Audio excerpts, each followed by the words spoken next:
Engineering उत्तीर्ण छात्रों का हुआ धरना व प्रदर्शन। इस समय में अगर आपकी मांग पूरी नहीं होती है तो अगला कदम क्या रहेगा?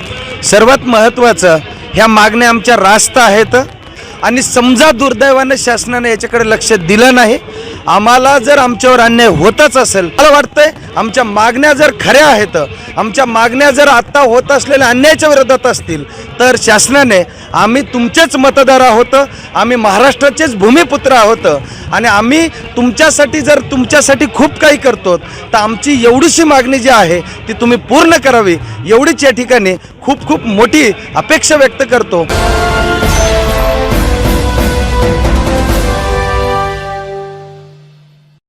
मुंबई के आजाद मैदान में इंजीनियरिंग उत्तीर्ण बीई छात्रों ने बिजली विभाग में अपनी नियुक्ति को लेकर महावितरण कंपनी और सरकार के कार्यों से नाखुश होकर धरना व प्रदर्शन करने को मजबूर हैं। हम आपको बताते चले कि महावितरण के अंतर्गत बिजली विभाग में एई और जेई रखे जाते हैं। महावितरण महाराष्ट्र सरकार की व्यवस्था है। इनकी यह मांग है कि महाराष्ट्र के ही लोगों की नियुक्ति की जाए, अन्य प्रांतों के लोगों को वरीयता न दी जाए।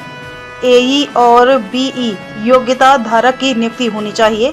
देखिए एक रिपोर्ट। मुंबई के आज़ाद मैदान का नज़ारा हम आपको दिखाना चाहेंगे। यहाँ कोई और नहीं बल्कि ये इंजीनियर्स कहे जा सकते हैं, यानी नाम के बरवक्त में फ़िलहाल ये इंजीनियर हैं, काम के नहीं हैं। सरकार की अगर ढुलमुल व्यवस्था कही जा सकती है, कहीं न कहीं अनदेखी कही जा सकती है इन इंजीनियर होल्डर्स के को लेकर, कहीं न कहीं ये काफ़ी नाराज़ चल रहे हैं, जिसे लेकर आज ये धरना एवं प्रदर्शन करने पर आरूढ़ हो चुके हैं। हम आपको ये भी बताना चाहेंगे, महावितरण प्रणाली यानी जो सिस्टम है यहाँ महाराष्ट्र की अगर बात किया जाए तो महावितरण के अंतर्गत विद्युत विभाग में कर्मचारियों को रखा जाता है, वही चाहे वो एई हो, जेई हो या इससे संबंधित सारे लोग हो, महावितरण के अंतर्गत होते हैं। आज ये इंजीनियर्स होल्डर यानी बहुत पढ़ाई करने के बाद कोई इंजीनियर बनता है, लोगों का सपना होता है कि हमारा लड़का इंजीनियर बने, डॉक्टर बने, वही आज इंजीनियर होल्डर धरने और प्रदर्शन पर बैठे हों, यह सरकार की कहीं न कहीं उदासीनता झलक रही है। आज आप धरना एवं प्रदर्शन पर क्यों बैठे हैं? मुळात आपली जी MSEB आहे त्याचा फुल फॉर्मच असा आहे, महाराष्ट्र स्टेट इलेक्ट्रिसिटी बोर्ड। आणि जर महाराष्ट्र शासनाचा असणाऱ्या विभागात सुद्धा आमचे बरेच मुद्दे आहेत, त्यातील प्रमुख मागणी ही आहे की महाराष्ट्र स्टेट इलेक्ट्रिसिटी बोर्ड आहे तर डोमासाईल हे कंपल्सरी असलं पाहिजे। त्याच्यामुळे आम्ही आज या ठिकाणी सगळेजण महाराष्ट्राच्या कानाकोपऱ्यातून गोरगरीब जनतेचे मुलं मुली या ठिकाणी उपस्थित आहेत आणि आमची ही प्रमुख मागणी आहे। दुसरी मागणी एक महत्त्वाची आहे, ती म्हणजे अचानक कुठलीही पूर्वसूचना न देता गेट सारख्या परीक्षेची या ठिकाणी सक्ती करून विद्यार्थ्यांवरती अन्याय होत आहे, ही गेटची सक्ती उठवली पाहिजे। तिसरी एक प्रमुख मागणी आहे की हजारो जागा रिक्त असताना एवढ्या तुटपुंजा जागा का काढल्या? जर बऱ्याचदा आपण पाहत असतो, सगळेजणांना हाच अनुभव असेल की एखादा दुर्दैवाने आमदार किंवा खासदार वगैरे जर दुर्दैवाने मृत्युमुखी पावला तर काही दिवसातच पोटनिवडणुका होतात आणि लगेच ते सीट भरल्या जातात। मग आमच्या जागा का भरल्या जात नाहीत? एवढ्या व्हॅकंट सीट का ठेवल्या जातात? या सगळ्या मागण्यांसाठी महाराष्ट्राच्या कानाकोपऱ्यातील वेगवेगळ्या जिल्ह्यातील गावखेड्यातील तांड्यावस्तीवरील मुलं या ठिकाणी उपस्थित आहेत। सकाळी रात्रभर कालपासून या ठिकाणी प्रवास करून इथपर्यंत आलेले आहेत। सगळे खेडेपाड्यातले मुलं आहेत, गोरगरीब घरचे मुलं आहेत। मग आमच्यावर अन्याय करण्यासाठी तुम्ही या ठिकाणी असे निर्णय का घेतायत हा विषय आहे। आणि विषय सगळ्यात महत्त्वाचा, यापूर्वी महाजनकोमध्ये असं झालं, आम्ही त्याही वेळेस प्रयत्न केले, त्यावेळेस डोमेसाईल कंपल्सरी झालं। म्हणून हे सर्व मागणे शासनाने आमच्या लवकरात लवकर मान्य करावेत आणि आमच्यावरती होत असलेला, महाराष्ट्रातील विद्यार्थ्यांवरती होत असलेला जो अन्याय आहे त्याच्यापासून आम्हाला वाचवावं, एवढ्यासाठी आम्ही या ठिकाणी आंदोलन करत आहोत। अभी आपके सहयोगी ने बताया कि डोमिसाइल होना जरूरी है, जो कि ये जायज़ मांग है आपकी, इसमें कोई शक नहीं है। लेकिन स्वयं देवेंद्र फडणवीस जी विधानसभा में ये कहते हैं कि डोमिसाइल होना जरूरी है, तो इस सिलसिले में आपकी क्या राय है, क्या कहना चाहें? आता महाराष्ट्राचे जे काही उपमुख्यमंत्री आहेत सध्या, की त्यालाच आपण ऊर्जा मंत्री ते सुद्धा आहेत, गृहमंत्री सुद्धा ते आहेत, ते विधानसभेमध्ये भाषण करतात की इथून पुढच्या सरळ सेवेमध्ये महाराष्ट्रातल्या डोमासाईल हे काय तर अनिवार्य आहे, म्हणजे प्रत्येक भरतीसाठी डोमासाईल हे अनिवार्य आहे। मग जर उपमुख्यमंत्री ऊर्जा मंत्री अशी घोषणा विधानसभेमध्ये करत असतील तर फक्त त्यांची घोषणा ही विधानसभेपुरतीच मर्यादित आहेत का? त्याचा कोणता GR कुठं आपल्याला दिसत नाही आहे किंवा कोणत्या डिपार्टमेंटनं, मग महावितरणचं असेल, महापारेषण असेल किंवा महानिर्मिती असेल, हे कोणतं डिपार्टमेंट त्यांच्या घोषणेचं या ठिकाणी कुठल्याच अंमलबजावणी करत नाही. म्हणजे वस्तुस्थिती ही आहे की विधानसभेमध्ये फक्त ते बोलतात, ते प्रत्यक्ष कृतीमध्ये कुठंच या ठिकाणी उतरताना आपल्याला दिसत नाही आहे. आता नोकरी ही महाराष्ट्राच्या भूमिपुत्राची आहे, म्हणजे भूमिपुत्र हा महाराष्ट्राचा आहे. इथली नोकरी ही महाराष्ट्राच्या विद्यार्थ्यासाठीच पाहिजे, जे की बाहेरच्या विद्यार्थ्यासाठी नाही पाहिजे. हा एक आमचा मेन मुद्दा आहे. आणि राहिला मुद्दा गेटचा, जे की गेट ही हायर क्वालिफिकेशन, हायर एज्युकेशनसाठी या ठिकाणी आहे.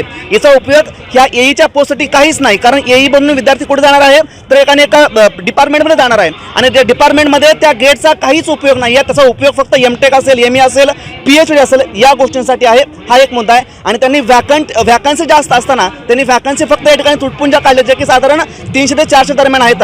आणि वॅकन्सी रिक्त ज्यावेळेस आम्ही RTI काढतो त्यावेळेस वॅकन्सी आम्हाला 1000+ वॅकन्सी या ठिकाणी वॅकंट दाखवता येतात. मग वॅकन्सी एक तर निघत नाही 4-4, 5-5 वर्ष, आणि काढल्या तरी पण एकाने 20 ते 30% वॅकन्सी काढतात. म्हणजे वॅकंट आहे तर 400,000 वॅकन्सी आणि काढतात फक्त त्याच्यापैकी 400 वॅकन्सी एकूण. मग हा एक तर 5 वर्षांनी नोकरी काढायची त्यातल्या 40% जागा भरायच्या. जागा भरत असताना त्याच्यामध्ये काय करायचं, तर अनेक त्रुटी निर्माण करायच्या. जे उपमुख्यमंत्री म्हणतात, ऊर्जा मंत्री म्हणतात, त्याचं कोणते अधिकारी या ठिकाणी अंमलबजावणी करत नाहीत. मग अधिकारी या ठिकाणी त्यांच्या मर्जीने वागतात का, हा एक आमचा सर्व विद्यार्थ्यांचा प्रश्न आहे. आणि ते म्हणतात की याच्यामध्ये आम्हाला चांगले गुणवान विद्यार्थी घ्यायचे आहेत. मग याचा अर्थ असा की महाराष्ट्रातला कोणता विद्यार्थी गुणवान नाही आहे किंवा त्याच्यामध्ये तशी क्वालिटी नाही, याचा अर्थ असा होतो का, जे काय महावितरण जे काय अधिकारी आहेत ते अधिकारी म्हणतात की आम्हाला याला डोमासाईल कंपल्सरी न करून बाहेरचे आम्हाला गुणवंत विद्यार्थी एकाने आणायचे आहेत. मग याचा सरळ अर्थ असा की महाराष्ट्रातले विद्यार्थी हे गुणवंत नाहीत. मग त्यांनी ज्यावेळेस इलेक्शन येतं इलेक्शनच्या फक्त वोटिंग पुरतं ते आमचा वापर करून घेतात का? मग त्यांना जर असं गुणवंत विद्यार्थी बाहेरून भेटत असतील तर त्यांनी इलेक्शनमध्ये पण त्यांना वोट करण्यासाठी महाराष्ट्राच्या बाहेरून विद्यार्थी आणावा आणि त्यांना वोट करून घ्यावं, अशी एक माझी विनंती आहे.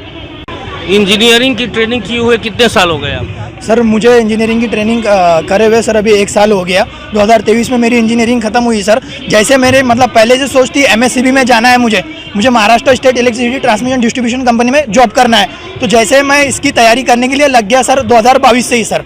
2022 से जब तैयारी करने के लिए लग गया तो सर महाराष्ट्र शासन ने क्या किया कि इसमें महाराष्ट्र के बच्चों को जॉब ना देते हुए बाहर के स्टेट के बच्चे घुसा रहे. जैसा कि अभी तक के बाहर के स्टेट में हम अप्लाई नहीं कर सकते, उत्तर प्रदेश, गुजरात, हम इधर अप्लाई नहीं कर सकते. तो फिर महाराष्ट्र की जॉब हमारे महाराष्ट्र के बच्चों के लिए चाहिए. तो फिर जैसे कि महाराष्ट्र गवर्नमेंट ने इसको पूरे इंडिया के लिए कर दिया, तो ये हमारी जो हक की नौकरी है वो हमारे हक की नौकरी हमें मिलना चाहिए. और रही बात जो AE की इतनी सारी जगह वैकेंट है, AE की कम से कम हज़ारों जगह वैकेंट है, तो बस इतने कम 253 और 51 जगह भर रही है. JEE के और AE के 251 जगह भर रही है. तो गवर्नमेंट ने हमारा मतलब यहाँ पे हमारे ऊपर बहुत नुकसान किया है. हमारा अन्याय क्या है, मतलब जो पढ़ने वाले बच्चे हैं उनका नुकसान है सर. जो सालों से पढ़ रहे हैं, इसकी तैयारी कर रहे हैं, उनका बहुत सारा नुकसान है सर इसके अंदर. और रही बात गेट की, तो गेट के सर कुछ भी सूचना नहीं दी, कुछ भी नोटिस नहीं दी, अचानक से गेट की सख्ती कर दी सर. बच्चे क्या करेंगे, जो IBPS पैटर्न से तैयारी कर रहे थे सर, वो बच्चे के ऊपर बहुत बड़ा अन्याय है सर. इसका महाराष्ट्र गवर्नमेंट ने हमको जवाब देना चाहिए सर. Thank you sir. सुना ये इंजीनियर होल्डर विद्यार्थी थे, ये बिल्कुल कहा जा सकता है इनकी मांग जायज़ है. हम आपको ये भी बताना चाहेंगे पॉलिटेक्निक की अगर बात की जाए तो जूनियर इंजीनियर के रूप में रखे जाते हैं, वही BE एक असिस्टेंट इंजीनियर के रूप में रखे जाते हैं. हालांकि इनका जो ये कहना है कि गेट भी एक व्यवस्था ला दी गई है. हालांकि असिस्टेंट इंजीनियर के लिए BE क्वालिफिकेशन दिया जाता था, जो कि अन्य प्रदेशों में भी लिया जाता है. हम आपको ये भी बताना चाहेंगे कि महाराष्ट्र की जो बात कर रहे हैं, आज इनका यह आरोप है कि अन्य राज्यों से भी लोग महावितरण में इन्हें रख रहे हैं. हालांकि अन्य प्रदेशों की ओर अगर ध्यान दिया जाए तो केवल वही के इंजीनियर होल्डर वहां नौकरी पाते हैं, जबकि महाराष्ट्र में ऐसी व्यवस्था नहीं है. हालांकि देवेंद्र फडणवीस जी ने स्वयं विधानसभा में इस बात को रखा कि यहाँ का डोमिसाइल होना जरूरी है, लेकिन GO नहीं आया, जनरल ऑर्डर नहीं आया, ताकि महावितरण यहाँ के ही डोमिसाइल को ही ले सके, यानी यहाँ के ही विद्यार्थियों को इस पोस्टिंग के लिए रखा जा सके. मैं मुकेश शाही, हमारा सिटी न्यूज़, मुंबई.